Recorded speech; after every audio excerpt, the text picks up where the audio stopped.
Anderson Cooper 360, weeknights at 8 and 10 on CNN. Good evening, everybody.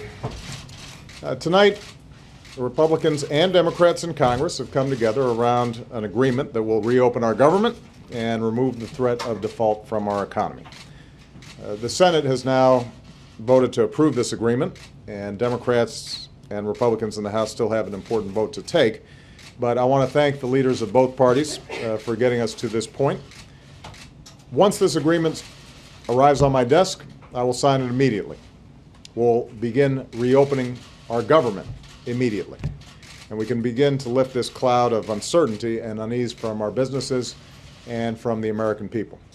I'll have more to say about this tomorrow, and I've got some thoughts about how we can move forward in the remainder of the year and stay focused on the job at hand. Because there's a lot of work ahead of us, including our need to earn back the trust of the American people that's been lost over the last few weeks. And we can begin to do that by addressing the real issues that they care about.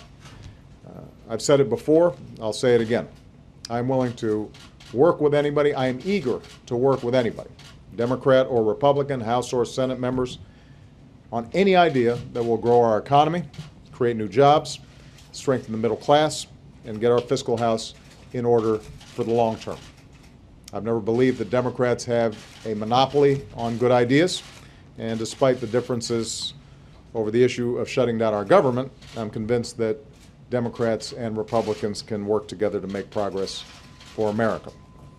In fact, there are things that we know will help strengthen our economy that we could get done before this year is out. We still need to pass a law to fix our broken immigration system. We still need to pass a farm bill. And with the shutdown behind us, and budget committees forming, we now have an opportunity to focus on a sensible budget that is responsible, that is fair, and that helps hardworking people all across this country. And we could get all these things done even this year if everybody comes together in a spirit of how are we going to move this country forward and put the last 3 weeks behind us. That's what I believe the American people are looking for, not a focus on politics, not a focus on elections, but a focus on the concrete steps that can improve their lives. That's going to be my focus. I'm looking forward to Congress doing the same. But once again, I want to thank the leadership for coming together and getting this done.